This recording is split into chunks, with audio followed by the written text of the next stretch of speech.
Naughty little girl getting into Mummy's pills. You are a naughty little girl. I don't pretend that, oh yeah, everything's all good, right? Let's show your cute little face. Could have been a dead doggy. Stay away from the Kleenex. Oh, the other thing that we do is we let her up on the chair at the table. Probably one of the worst things we do.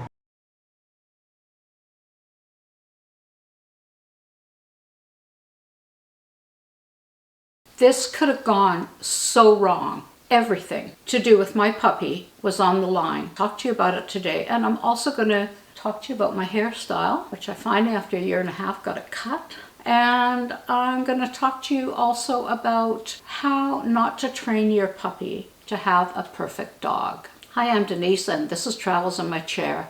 We had a little bit of a scare a couple of weeks ago with Roxie. So first of all, Roxie has managed to train us to be the perfect humans for her. She is an amazing little dog. She has a lot of little quirky little things that she does. She has a Kleenex fetish. So if there's Kleenex lying around, our little dog is going to get them. And she will not really ingest it, but rip them up, chew them, that kind of thing. Normally at nighttime, and I think I've told you this before, I get my night pills that may need to take during the night if I have pain, and I put them in little containers measured out so that if I wake up groggy in the middle of the night, I can just sort of grab the pill that I need, and I don't really have to worry about taking too many or anything like that. And they're on the night table beside my bed. Alan comes out of the room and says, Roxie's been in your pills. Get a little bit choked up just thinking about it right now, actually. She'd gone into the bedroom and jumped up on my bed, going after the Kleenex that I have on the nightstand. And while doing so, she discovered the little containers of pills. And Roxie's an opportunist. If there's a chance that there might be something incredible in that container, she's going to go for it for sure. So when Alan went into the room, what he saw on the floor was some shredded up Kleenex and an open pill container. There were only 2 pills that were in those containers, and one was the hydromorphone. There was about 3 pills in that container, and the other one was the new pill that I'm on, nitrotryptyline or something. Both of them are pretty heavy-duty pills, especially for a 15-pound dog. So my heart went in my throat. I was thinking, we don't have time to get her to the vet. It's nighttime. I don't even know how we do. Are you supposed to make them vomit? Do you have to get her stomach pumped? She's going to die. I know she's going to die. So I asked him to show me, and all of a sudden, when I got him to show me both the containers. And then one container was still closed. It had the hydromorphone in it. The other container was empty. And I went, you know what? I took that last pill last night. There was no pills in that container. For any of you who have a pet or with children, you've all probably had an incident where something happens that just freaks you out and you just don't know how you're ever going to handle it. And that was that day for me. Went for a massage the next day, and I told my massage therapist that I had taken the pills that I keep in the little containers, and put them back into the pill bottle.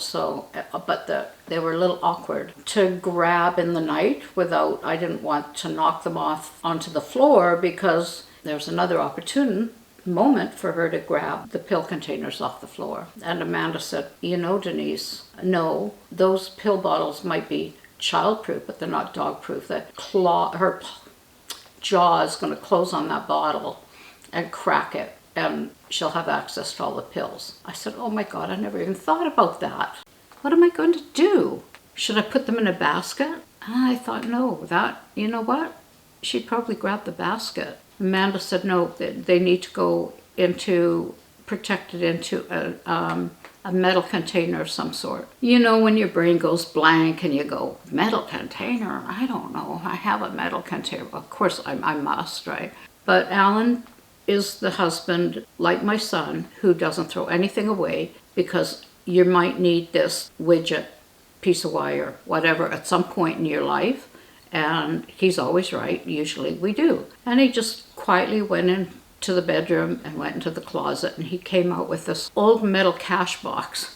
about this big. Now you might ask yourself, why was that cash box in your closet? I don't know, I must have done a garage sale at some point. I don't know. Anyway, until I can find something that is more decorative, my pills and Kleenex are now in the cash box during the day, and the only time they come out is when I put the pills that I'm going to use for that night and I put them beside my bed, and first thing in the morning in the cash box they go, because it was a lesson I had to learn, and thank God I didn't have to learn it the hard way. Today, for the first time in a year and a half, because I've been waiting desperately for my hair to grow, and as you can tell, it isn't, so I'm going to get it cut. Who knows what I'll look like when I'm done. Now, I haven't had it touched for a year and a half because when I started on the oral chemotherapy drugs, my hair started falling out. I used to have very thick, wavy hair. And as it started falling out, it started growing at the back, but not on the top. And it was just coming out. And I couldn't, it was losing its natural wave and it just looked horrible. So I went to the hairdresser yesterday and I said, she goes, oh my God, I thought you had died. I haven't seen you for so long. I said, cut it really short. She goes, no, I'm not going to cut it really short. Because what happens if it doesn't grow back? She says, I'll cut it short, but I'm going to shape it around your head because it's doing definitely way different stuff than just, I've been doing your hair for probably 30 years and we've not ever had your hair look like this. Hopefully it'll grow. It might not. Which brings me to my next little subject on today's video, which is about how to have a perfect dog when you don't train it. Or you might say how the dog ends up with a perfect human for their needs. That would probably be more like it in the case of Roxie. So after Ashley passed away, we had decided no more pets. That lasted about 2 days. So we realized that with the kids all gone and our house was very, very quiet and very, very sad and very, very lonely. And plus, with my cancer back, I wasn't feeling very good a lot of the time. So we talked about it. First of all, I looked for a rescue dog. And a lot of them were coming in from Mexico or Iraq. And I said to Alan, if it was just you and I'd take a chance. But we have 3 of our 10 grandchildren. We have 3 little ones under 7. And I worry about them. I would not want a dog of mine to go after those children. So we found Roxie. She kept popping up in an ad, in a want ad in the paper. And I knew that's the last thing you should do is buy a dog through a want ad in the paper, but had a long conversation with the breeder. This was their first litter. They had 2 puppies. Roxie was the bigger by quite a bit of the puppies, okay? The other one, when Roxie weighed 11 pounds, I think the other puppy weighed 4 or something like that. But what I wanted in a dog was a lot different than what I wanted when the family was young, or, we've had everything from a 3-legged greyhound to a 3/4 wolf, everything in between. But my needs now are different. First of all, I don't have the energy. My legs aren't working. I don't go out. We live out of town, so I'm not comfortable going out on my scooter a lot. I wanted a dog that when I was feeling sick would instinctively know that and come to me. The first thing at 10 weeks old is Roxie, like every puppy, had razor-sharp little teeth. And of course, the first thing she did with them was try to nibble on the grandkids and us, and there was a lot of angst by the family. So in order to get her used to hands around her mouth, and unbeknownst to me, I had started putting my fingers in her mouth all the time and rubbing at her teeth and her gums, and I got a few nips out of it, but Alan was doing the same thing. But neither of us knew that we were both doing it. So by the time she lost her baby teeth and got her big girl teeth, she wasn't nipping anymore.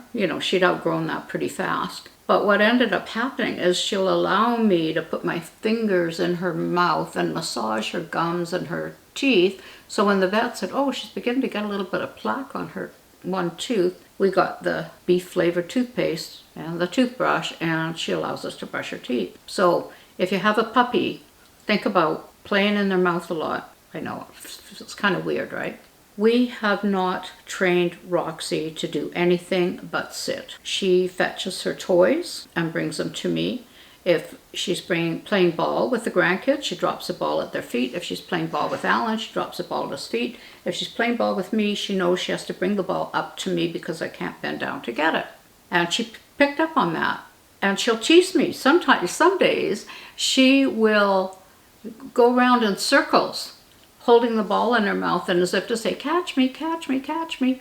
And then finally when I say, well, that's it, I'm not playing with you anymore, she'll come and she'll put the ball in my knee. Toilet training. It took my daughter and my granddaughter Star to train Roxie because she was using pee pads and she was pooing on the rug, and Alan was getting real frustrated because he's the one that has to take her out all the time, and we were not, our fault, in the habit of taking her out every hour at first. You know, you need to, when they drink and eat more frequently, they got to go out all the time. It took Brett and Star 2 days and they had her toilet trained. And all it did was they get up in the morning, they put a leash on her, take her out to a spot. Don't play with her. Don't converse with her when she goes pee. What a good girl. Give her a treat. When she goes poo, same thing. Now go.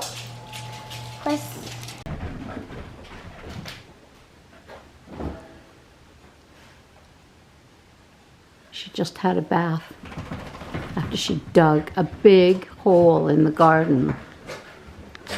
Coming back when she wants to go.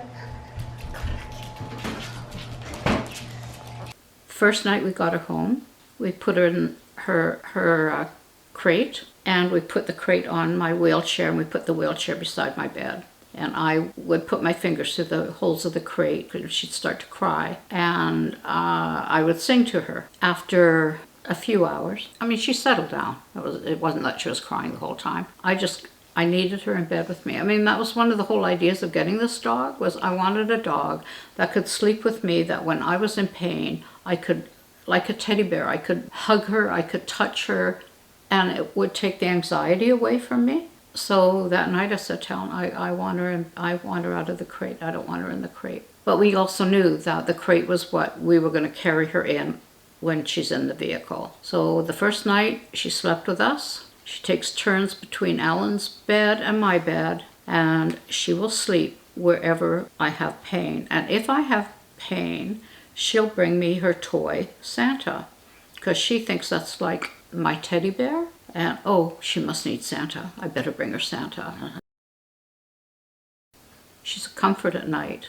I love having her in bed with me. I'm having an emotional day. She'll actually just lay on my head for a while, and then she'll move down. She'll start moving down my body until she hits either the hip or the leg, where I'm feeling the most body language of your smell. You don't even need to use words with them half the time. They know exactly what you need, and they give you, maybe not what you want, but what you need. And that's what Roxie's done for us. She dances on her hind legs when she meets new people. She loves everybody. She has never growled at anybody. The grandkids can do anything to her, and she has never once tried to hurt them or growl at them. She'll just, if the 7-year-old picks her up and starts carrying around like a purse, she'll just kind of go limp and okay. Is the most wonderful dog that we've never trained. The bad thing, we can't let her run loose. She gets that schnauzer nose, gets a scent, and off she goes, and nothing will bring her back. I guess what I'm trying to say is that you'll watch, if you're getting a new puppy, you'll watch tons of videos on how to train them. How to train them to walk on a leash, how to heel, how to come, how to, I don't know, dance, jump, whatever. Depending on your age, not everybody has the ability or the energy to put all that effort into training their puppy. And so what I found in the olden days when we all had family dogs, we never trained them. They just instinctively knew what they had to do to get fed. Well, it's kind of the same thing with Roxie. She knows what she has to do to get our love and attention. And she does it. And she figures it out. She's smart. She figures it out real quick. And we have never laughed so hard and had so much fun with a dog. Play fetch with the ball in the house. If it's too cold or wet out, take her outside. She now, on her own, goes to the door and does this little when she has to go out to go to the bathroom. And she's done that all on her own. Right now, she is sleeping on the stool beside me. Those last few days, I've not been feeling all that well, and I can't really put my finger on it. I've just been cold all the time and sleeping a lot, and probably the body's going through some changes. I don't know, and I don't go through for my CT scan till next month, so it'll be a while before I get the results from that. If you're lucky enough to have a kitten or a puppy, I guess what I'm trying to say is sometimes that animal has to learn to adjust to your needs, and what you think you might want in an animal isn't exactly what you actually need in an animal. And if you have an animal that's smart enough, they'll soon figure out what you need, and they'll adjust themselves to what you need. And my needs are different, and what I want from my pet is different than what I would have wanted 15 or so years ago. Well, it took me a while, but I got a perfect human out of it. You just got to work at it. For those of you that follow me every couple of weeks, I appreciate you so much. I know that I'm not running around doing some exciting things, but I do the best I can. I hope you subscribe if you haven't, and I hope you comment, and I hope you like if you like it. And you know, if you have a suggestion for a video, if I can do it, I'll try. I'll see you in a couple of weeks. Roxie and I. Bye for now.